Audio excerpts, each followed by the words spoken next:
यहाँ पर जो है क्या करेंगे कि ये जो वर्ग जो है, ठीक है, एक वर्ग ले लेंगे और वर्ग पर जो है क्या करेंगे कि इसका जो है एक एफ का जो है मैं इंटीग्रेशन फाइंड करती हूँ। तो मैं नाम क्या दे रही हूँ, ए बी सी डी, ठीक है, ए बी सी डी। तब देख रहे हैं कि सबसे पहले इंटीग्रेशन किस रेखा पर होगा, यानी किस भुजा पर होगा, ए बी भुजा पर, फिर बी सी पर, फिर सी डी पर, फिर डी ए पर, ठीक है। तो ये 4 इंटीग्रेशन हो जाएंगे। अब 4 इंटीग्रेशन में जो है जब हम लोग देखिए ए बी, ये आ जाएगा ए बी बी सी, फिर ये सी डी, और फिर यहाँ पे हो जाएगा ये डी ए, ठीक है, डी ए। तो यहाँ पे ए बी और सी डी की तरफ ध्यान दें कि दोनों जो है क्या है, सीधी रेखाएं, लेकिन डायरेक्शन क्या है, अलग अलग है। यहाँ पे ए बी इस तरफ और यहाँ पे जो है सी डी जो है उसकी उल्टी दिशा में, ठीक है, डायरेक्शन चेंज है, ऑपोजिट डायरेक्शन है। तो तब जो है क्या होगा कि ये ए बी की जगह पे जो है मैं यहाँ पे जो है ए बी तो है, ये जो सी डी लिखा हुआ है, ठीक है, सी डी की जगह पे मैं क्या लिख सकती हूँ, यहाँ पे आगे जो है आ जाएगा माइनस साइन और ये आ जाएगा ए बी।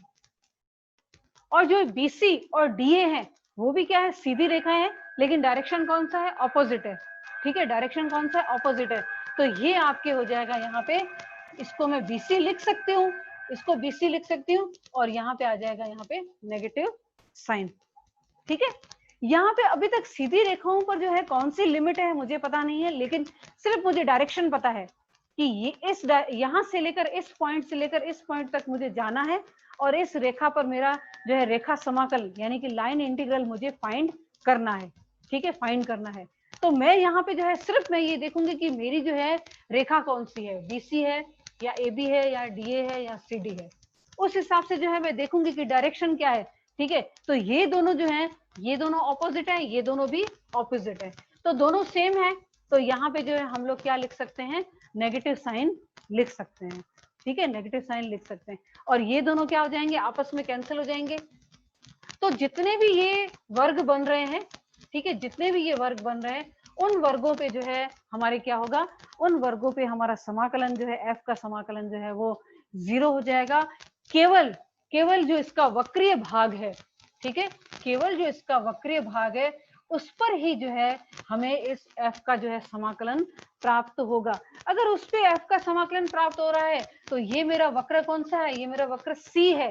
तो इन दोनों समाकलन के बदले मैं इज इक्वल टू इसके इज इक्वल टू यहाँ पे वक्र किसके वक्र के अंदर कर रहे हैं, सी के अंदर जो है इसका समाकलन ज्ञात कर रहे हैं, और एफ जेड डी जेड जो है वो लिख सकती हूँ, ठीक है, लिख सकती हूँ। क्यों, क्योंकि इसके अंदर के भाग, जितना भी ये अंदर का भाग है उस पर मैं समाकलन लेती हूँ एफ का, तो वो जो है इन दिशाओं की वजह से, इन डायरेक्शन की वजह से जो है सीधी रेखाओं में जितने भी सीधी रेखाएं होंगी वहां पर जो है मेरे कैंसिल हो जाएगा, यानी 0 आ जाएगा, ठीक है, 0 आ जाएगा।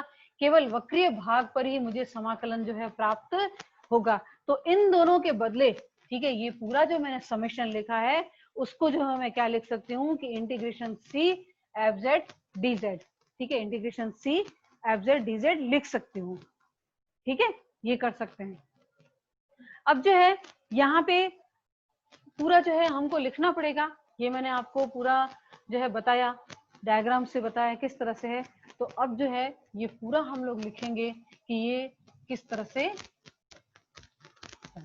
और उसके बाद जो है ये लिखने के बाद जो है सारी कैलकुलेशन आ जाती है, ठीक है। लिखेंगे कि एक में, क्योंकि समीकरण एक नाम दिया था, पूरा लिखेंगे, एक में समाकलन प्रत्येक वर्ग की, प्रत्येक वर्ग की, पूरा यूटिलाइज कर लेते हैं, प्रत्येक वर्ग की प्रत्येक भुजा के अनुदिश, प्रत्येक भुजा के अनुदिश एक दूसरे की विरुद्ध दिशा में 2 बार लिया जाता है, एक दूसरे की विरुद्ध दिशा में 2 बार लिया जाता है, 2 बार लिया जाता है। अतः सीधी रेखाओं अतः सीधी रेखाओं के अनुदिश समाकल, सीधी रेखाओं के अनुदिश समाकल आपस में कट जाएंगे, आपस में कट जाएंगे, ठीक है। और केवल वे ही समाकल, और केवल वे ही समाकल, और केवल वे ही समाकल, वे ही समाकल रहेंगे, रहेंगे जो, ठीक है, रहेंगे जो C की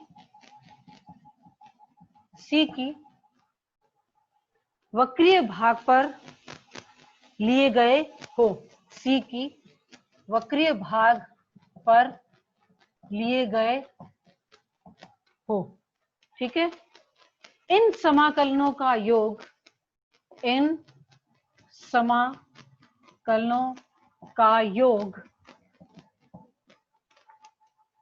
इंटीग्रेशन C FZ DZ होगा, इंटीग्रेशन C FZ DZ होगा, ठीक है।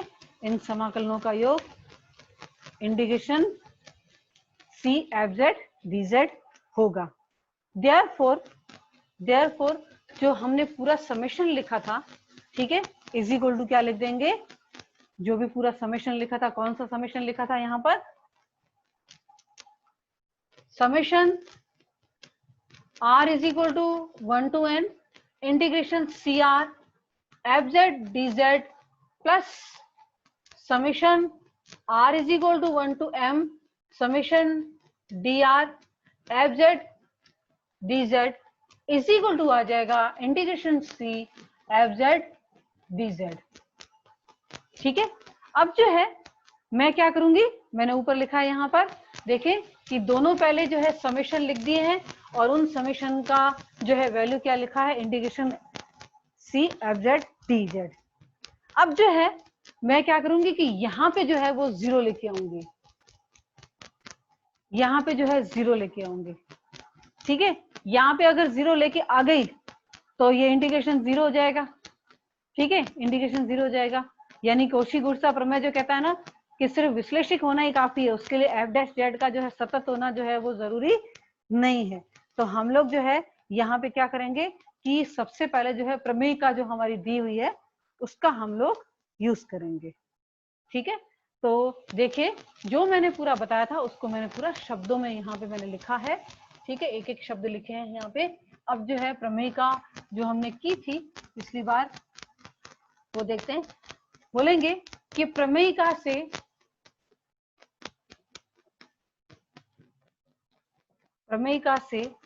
FZ is equal to Z minus Z0, पहले मैं जीटा यहाँ पे लिख लेती हूँ, फिर उसके बाद जो है F' लिखूंगी और यहाँ पे पहले FZ0 लिख लेती हूँ, ठीक है, और फिर उसके बाद Z माइनस Z0 और F'Z0, ठीक है। अब जो है यहाँ पे मैं क्या कर लेती हूँ कि पूरे में जो है इंटीग्रेशन दे देती हूँ। तो और एक और चीज लिख लेते हैं, तथा ये जो आपका जीटा है वो क्या है, लेस देन एप्सिलॉन, ठीक है। हमारी प्रमेय का यही कहती है ना कि जीटा जो है वो क्या है, लेस देन एप्सिलॉन।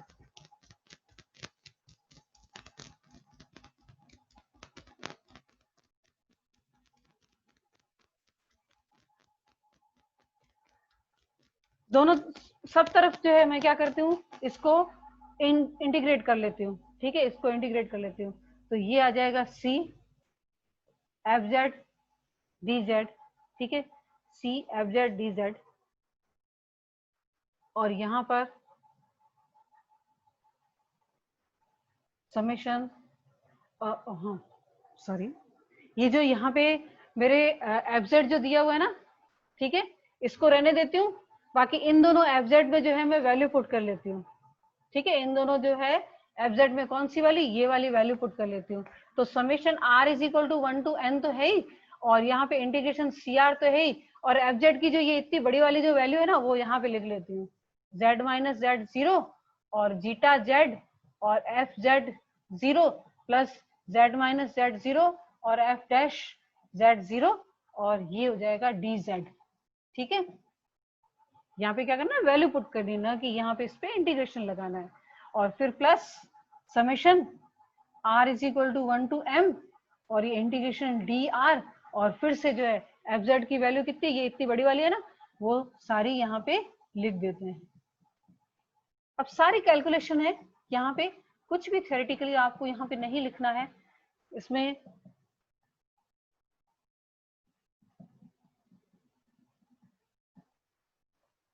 ठीक है, दोनों जो क्या किया कि ये जो मेरे इक्वेशन थी ये, इसको आप नाम 2 दे सकते हो। ठीक है, नाम 2 दे लिखेंगे कि 2 में जो है f का मान जो है वो रखने पर इस तरह से आप जो है वो लिख सकते हो।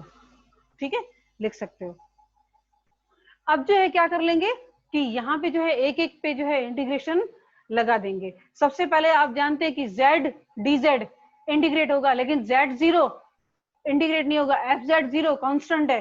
ठीक है, इसका भी इंटीग्रेशन जो है वो नहीं होगा। यहाँ पे z, तो जो z वाले टर्म्स हैं, ठीक है, और जो है कांस्टेंट वाले टर्म है, इन सबको जो है हम लोग क्या कर लेते हैं, अलग कर लेते हैं।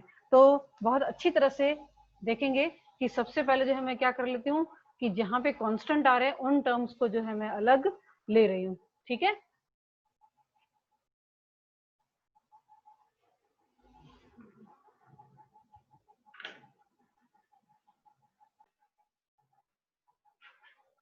तो चलिए अब जो है इसको हम लोग थोड़ा सा एडजस्ट कर लेते हैं बहुत ही ध्यान से कि C F Z D Z तो है ही।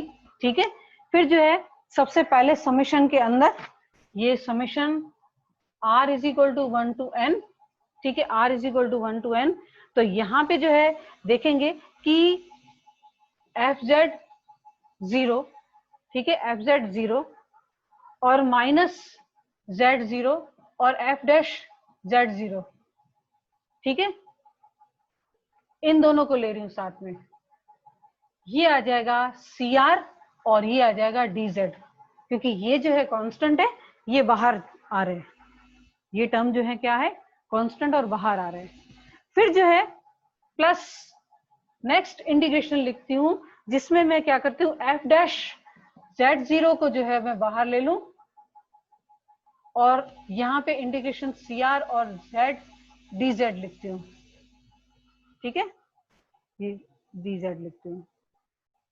फिर जो है यहाँ पे दूसरा कौन सा, ये वाला, और प्लस यहाँ पे ब्रैकेट जो है बड़ी वाली लगा देते हैं क्योंकि समेशन सबके साथ आ रहा है, तो बड़ी वाली ब्रैकेट लगा देते हैं, प्लस कौन सा टर्म रहा, ये वाला, कौन सा, जीटा वाला। ठीक है, तो ये आ जाएगा सी आर और z माइनस जेड जीरो और जीटा, उसको सिर्फ मैं जीटा लिख देती हूँ, और डी जेड। ठीक है, जीटा डी जेड, इसको भी ऐसे ही रखती हूँ क्योंकि इसके तो बाद में मुझे देखना है कि ये किस तरह से जो है किया जा सकता है। अब नेक्स्ट वाला कौन सा, summation R is equal to 1 to m, उसी में भी सेम ही पद लिखने हैं।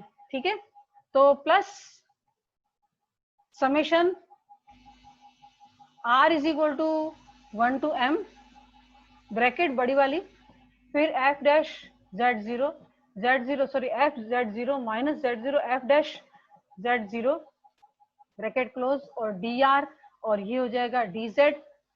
ठीक है, ये होगा D Z plus F dash Z zero, और ये हो जाएगा यहाँ पे डी आर और जेड डी जेड, और प्लस इसको जो हम ऐसे ही रहने देती हूँ, ये डी आर और जेड माइनस जेड जीरो। ठीक है, और जीटा डी जेड, क्योंकि जीटा खुद जो है क्या है, वो जेड का ही फलन है, तो उसको जो है हम लोग अलग जो है वो नहीं ले सकते। ठीक है, अलग नहीं ले सकते, इसको इसके साथ ही रखेंगे। ये जो है पूरा जो है टर्म इतना बड़ा लंबा चौड़ा है। ठीक है, ये जो है ध्यान रखिएगा, ये एक ब्रैकेट है, मैं फिर से डार्क बना रही हूँ, ये एक ब्रैकेट है। ठीक है, और उसके बाद प्लस ये बड़ा वाला प्लस, ये दूसरा टर्म, ये बड़ी ब्रैकेट, ठीक है, जिसको जो है अच्छी तरह से मैंने हाईलाइट किया है। अब जो है वर्ग CR तथा आंशिक वर्ग PR, ठीक है, समर्थ है, ठीक है, समर्थ है यानी कि क्लोज्ड है, ठीक है, क्लोज्ड है। तो कोशी प्रमेय से, कोशी प्रमेय से, अब ये इंटीग्रेशन है ना कौन से वाले, CR DZ और CR Z DZ, ठीक है, और दूसरा कौन सा, DR DZ और ये DR Z DZ। चलिए कोशी प्रमेय क्या कहता है, कोशी प्रमेय ये कहता है कि अगर मेरा F विश्लेषिक है और उसका जो है अवकलज यानी F' जो है वो सतत है, तो इंटीग्रेशन क्या हो जाता है, किसी भी क्लोज्ड कर्व पर जो है, किसी भी क्लोज्ड जो है कैंटूर पर उसका इंटीग्रेशन क्या हो जाता है, 0 हो जाता है। सबसे पहले जो है यहाँ पे फंक्शन कौन सा है, 1, यहाँ पे फंक्शन कौन सा है, 1, ठीक है। 1 जो है आप जानते हैं कि विश्लेषिक होता है क्योंकि कांस्टेंट है, विश्लेषिक होता है, और उसका अवकलज यानी कि 0 भी जीरो भी जो है क्या होगा, सतत होगा, तो ये इंटीग्रेशन क्या हो जाएगा, 0। Z फलन है अपने आप में जो है आप जानते हैं कि ये भी विश्लेषिक है, ठीक है, ये भी विश्लेषिक है क्योंकि सीधा सा एक बहुपद है, और इसका जो है F' यानी कि Z जो है क्या हो जाएगा, 1 हो जाएगा, ठीक है, इसका अवकलन क्या हो जाएगा, 1 हो जाएगा। 1 भी जो है एक ऐसा फलन है जो हमेशा सतत रहता है, ठीक है, क्योंकि वो कांस्टेंट फलन है। तो ये भी जो है कोशी प्रमेय से ये भी हो जाएगा 0, ये भी हो जाएगा 0, ये भी हो जाएगा 0, ठीक है। कोशी प्रमेय क्या कहता है, किसी भी क्लोज्ड कंटूर पर जो है हमारे एक विश्लेषिक फलन का, जो कि जिसका जो है अवकलज जो है वो सतत हो, तो उसका उस क्लोज कंटूर पर जो है इंटीग्रेशन जो है वो क्या हो जाता है, 0 हो जाता है। बाय एग्जांपल हमने ये सिद्ध किया है। तो आप जानते हैं ये सारे, ये 1 2 ये 3 और ये 4 पद चले जाएंगे, ये क्या हो जाएगा, यहाँ पे 0 हो जाएगा। यानी कि ये जो पूरा इतना बड़ा सा जो है वो किस में रिड्यूस हो जाएगा, सिर्फ 2 यहाँ पे रहेंगे, कौन से, एक रहेगा कि summation R is equal to 1 to n ये CR Z माइनस Z0 और जीटा DZ, और दूसरा रहेगा कि summation R is equal to 1 to m और integration DR Z minus Z0 और जीटा DZ। बाकी जो है ये इंटीग्रेशन जो है वो 0 हो जाएंगे, 0 होने की वजह से ये दोनों पद ही यहाँ पे रहेंगे, ठीक है, ये दोनों पद ही यहाँ पे रहेंगे, ठीक है। तो ये किससे किया हमने, कैसे बोला, कोशी प्रमेय से बोला है, ठीक है, कोशी प्रमेय से बोला है। अब जो है क्या करना होगा कि यहाँ पे इसका मॉड्यूलस लेना होगा, यहाँ पे मॉड्यूलस लेना होगा, और फिर जो है यहाँ पे जीटा जो है, जीटा का मॉड्यूलस जो है लेस देन एप्सिलॉन होगा, ये हमको यहाँ पे लिखना होगा, ठीक है। चलिए इसको सॉल्व कर लेते हैं। अब देखिए 4 टर्म को तो मैंने 0 बता दिया, समेशन के जो 4 पद थे उसको मैंने 0 बता दिया, अब बाकी ये बचे 2, अब इनको भी कैसे करके 0 करना है, ठीक है, इनको 0 करना है, तो ये आपका इंटीग्रेशन क्या आ जाएगा, 0 आ जाएगा। अब लेना है आपको यहाँ पे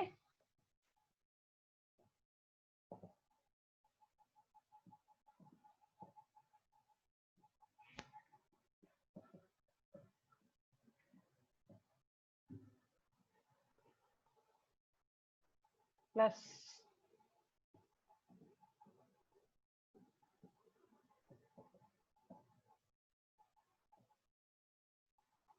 ठीक है, जब प्लस में होते हैं दोनों को अलग अलग करने के लिए कौन सी साइन लगेगी, लेस देन और इक्वल टू, ठीक है, कौन सी साइन लगेगी, लेस देन इक्वल टू, तो less than equal to summation R is equal to 1 to n, और ये हो जाएगा CR Z minus Z0 zeta DZ, और प्लस ये हो जाएगा summation R is equal to 1 to m और integration DR z minus z0 और जीटा dz, ठीक है। और फिर से समेशन के अंदर भी अगर हमको लेना होता है, मॉड्यूलस लेना होता है, तो समेशन बाहर आ जाता है और बाकी जितने भी यहाँ पे पद रहेंगे उसमें जो है पहले इंटीग्रेशन पे लगेगा और इंटीग्रेशन के बाद उसमें लगेगा। तो summation r is equal to 1 to n, पहले इंटीग्रेशन पर लगाएंगे मॉड्यूलस, ठीक है। समेशन फिर बाहर आ गया और इंटीग्रेशन के बाहर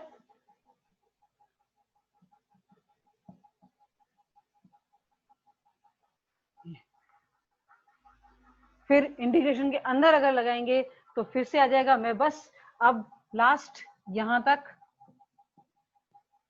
integration CR z minus z0 और जीटा dz, जीटा पे भी लगेगा और इस dz पे भी लगेगा मॉड्यूलस, और समेशन भी बाहर आ गया, इंटीग्रेशन भी बाहर आ गया और जीटा पर मॉड्यूलस और dz पर भी मॉड्यूलस, ठीक है। नेक्स्ट जो हम लोग अगली क्लास में करेंगे।